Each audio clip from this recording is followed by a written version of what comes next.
Hola, mi nombre es Ray Martínez y mi comida favorita es la pizza. Bien. Hola, me llamo Paige y mi comida favorita es los tacos. So we are going to discuss today the grammar comprehensive check of Leccion 6.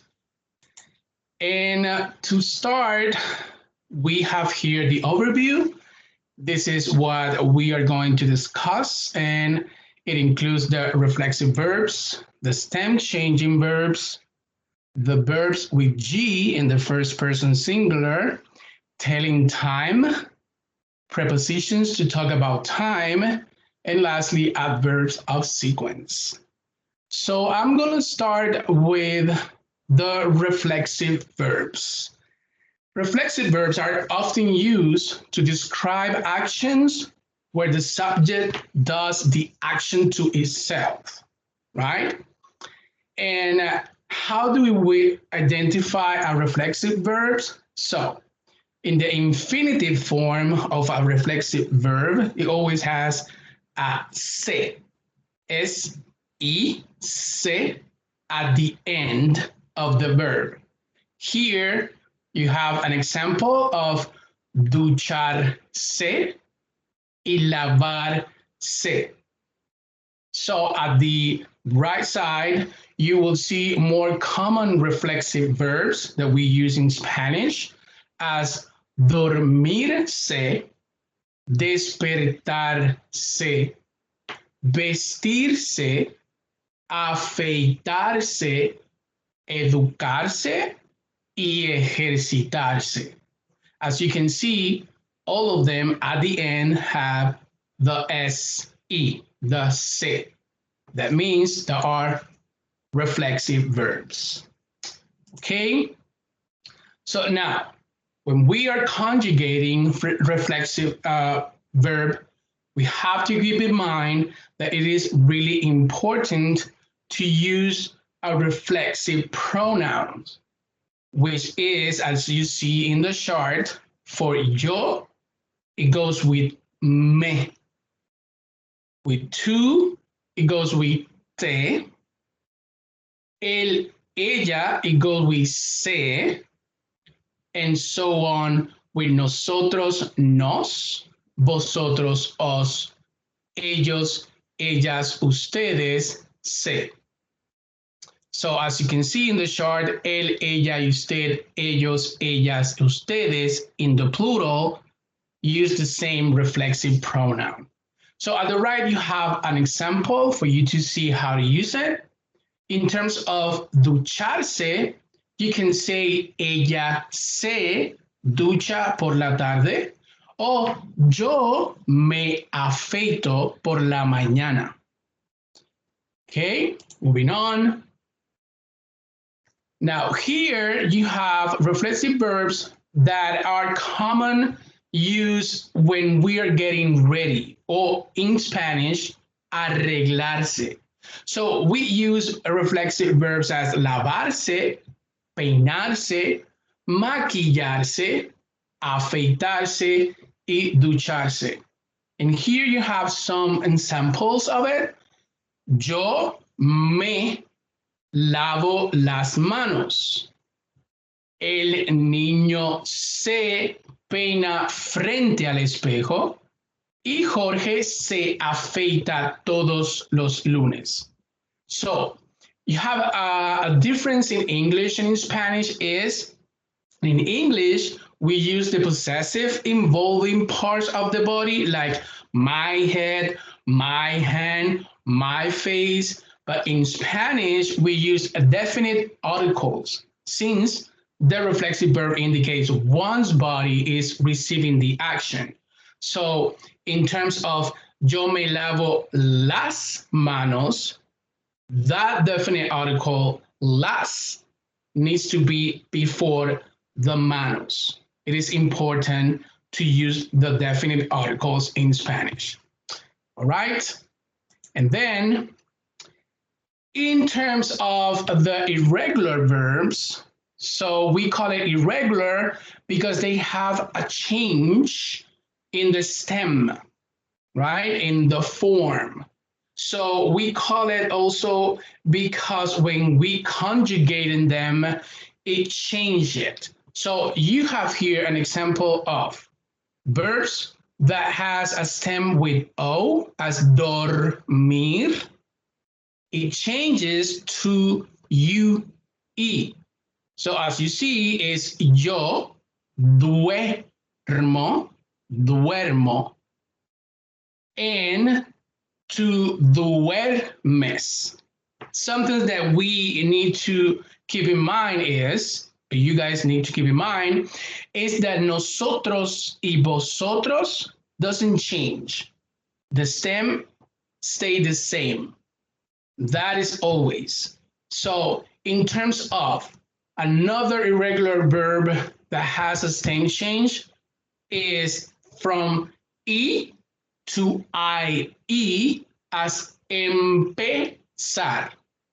So the change will be yo empiezo to empiezas. As I said before, in nosotros, en vosotros, the stem stays the same, right? So on top, you have other irregular verbs, hacer, tener, e ir. And you can see the changes as yo soy honesto, tú tienes muchos amigos y él va para la fiesta. Okay. Forward. The next type of irregular verb that we have are verbs that have a G in the first person singular. You might even think of these verbs as go verbs. For example, we have yo hago, yo salgo, pongo, caigo, and oigo. So you see with the example of hacer that the change only happens in the first person singular, hago. The rest of the conjugations are the same. There's other verbs that have a change in the go form, such as tener, venir, decir, and seguir. And it's important to notice that these verbs are irregular in multiple ways because they have the G in the first person singular, and they also have a stem. Okay, so I have an example. If you're familiar with tener, okay, tengo, tiene, tienes, etc. The example of decir is yo digo, tú dices, ella, usted dice, nosotros decimos, vosotros decís, y ellos, ellas, ustedes dicen. And the stem change, as we've said already, doesn't happen in the nosotros and vosotros form. A few examples: hago mi tarea, I do my homework. Okay, and then we have tener, tengo que, hacer mi tarea, I have to do my homework.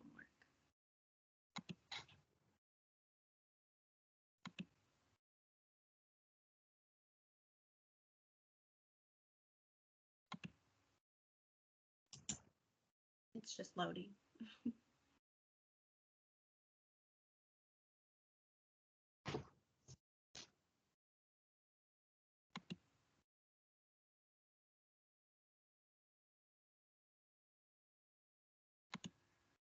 Okay, finally, telling time. Okay, we to ask what time it is, we say ¿qué hora es? Okay, and we use es la una, son las 3, 4, 5, 6, 7, and so forth. It's important to notice that we use es for la una because it's singular, and we use son for all the other hours of the time. So here's a few examples. Son las 6:30. We can use media to say 6:30. Son las 8:15. Okay, we can use corto to say 15. You also might say es la una menos corto, okay, to say that it is 12:45. Sorry for the typo. Also, you can use son las 9:25, and you can say the exact amount of minutes as well. Okay, here we have some prepositions to talk about time. We use a to say at what time. Me acuesto a la medianoche. Okay. I go to sleep at midnight. And we use por to talk about the part of the day. For example, no trabajo por la mañana. I don't work in the morning. Trabajo por la noche. I work at night. However, when combining the time with the part of the day, we would use the preposition de instead of por. For example, me levanto a las 8 de la mañana. I get up at 8 in the morning. And we also have antes de or después de, which we would use to say before or after certain actions, which we'll look at more examples in the following slides. So we would call these adverbs of sequence or expressions to sequence actions. Some common ones that we use: primero, después, and luego.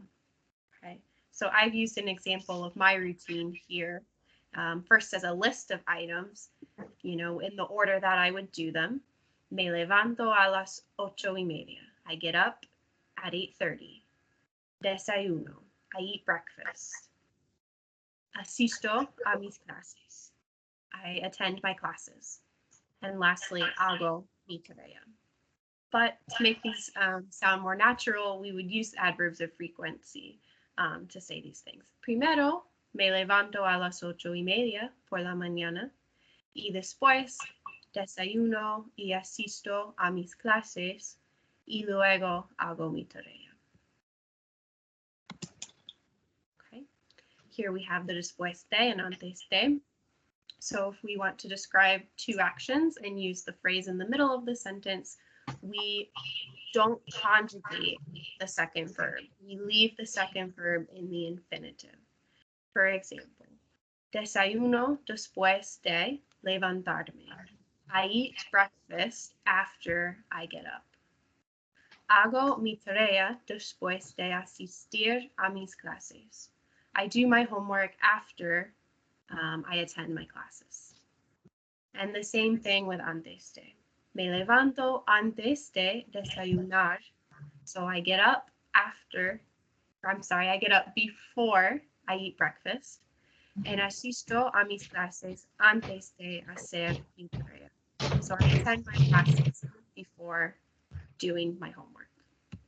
Okay. That is all. So we thank you guys for your time. Gracias. Adiós. Adiós.